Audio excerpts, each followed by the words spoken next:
Manni maree olaanaa dhimmoota Islaamummaa magaalaa Finfinnee konferansii nageenyaa magaalaa Finfinneetti sadaasa 25 bara 2016 mata duree boqonnaa haaraa jedhuun gaggeessuu irratti miidiyaaleef ibsa kenneera. Konferansichi galma Barkumeetti kan gaggeeffamu ta'uu fi konferansii kana dura godina Baalee Aanaa Gaarfaatti mana marichaan gaggeeffameefis sirni galateeffannaa akka taasifamu himameera. Aangawoonni mootummaa federaalaaf naannolee, dippiloomaatonni, keessummoonni biyya keessaa falaa affeeraman, ulaamaa'onni fi du'aa'onni akkasumas keessummoonni biroo konferansii kana irratti kan hirmaatan ta'uu manni marichaa beeksise.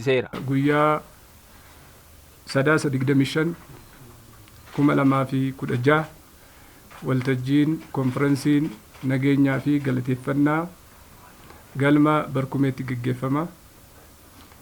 Konferensiin kun jalqaba isaa Baalee Aanaa Agarfaa magaalaa Litti bakka hayyoonni ulamaa'ni gurguddaan jiranitti kan gaggeeffame. Inni lammaffaan immoo kan sadaasa 25 bara 2016 galma Barkumeetti gaggeeffamu ta'a.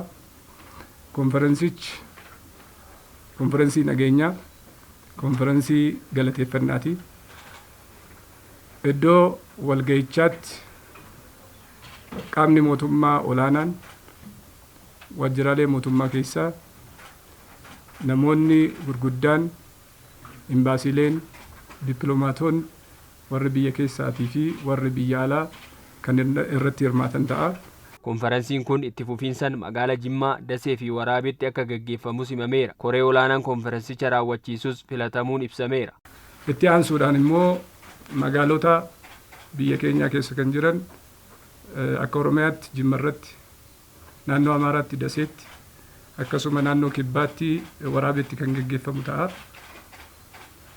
Isarra darbee immoo dhaamsii kanarraa labsii har'aarraa ibsa har'aarraa ka'ee hiikkaa adda addaa itti kennuun koreen ol'aanaan ijaaramee jira.